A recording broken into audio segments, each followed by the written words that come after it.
একজন মা তার শিশুকে আবর্জনা ডাস্টবিনে ফেলে দেয়, কারণ তার স্বামী 10 বছর পর বিদেশ থেকে ফিরছে এবং তাদের মধ্যে কোনো সন্তান ছিল না, তাই বাচ্চাটিকে ফেলে দিয়ে পালিয়ে যায়। কিছুক্ষণ পর একটা ময়লা ট্রাক চলে আসে এবং ড্রাইভার নেমে ডাস্টবিনটা তুলে ট্রাকের পেছনে ঢেলে দেয়। এরপর একজন মহিলা রাস্তার ধারে একটা নেকলেস খুঁজে পায়, সেটি তুলতে গিয়ে শুনতে পায় শিশুর কান্নার আওয়াজ। দ্রুত ময়লা সরিয়ে দেখে ছোট্ট একটা বাচ্চা শুয়ে আছে।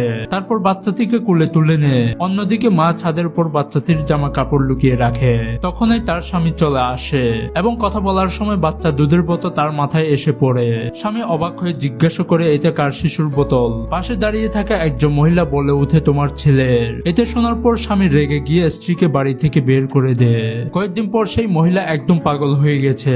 হঠাৎ করে তার শিশুকে আরেকজন মহিলার কাছে দেখতে পায়। তখন ছুটে গিয়ে তাকে নিতে চায়, কিন্তু বাচ্চাটির মা তাকে ধাক্কা দিয়ে সরিয়ে দেয় এবং বাচ্চাকে নিয়ে দূরে পালিয়ে যায়। এভাবেই সেই মহিলা তার সন্তান আর স্বামী দুজনকেই হারালো।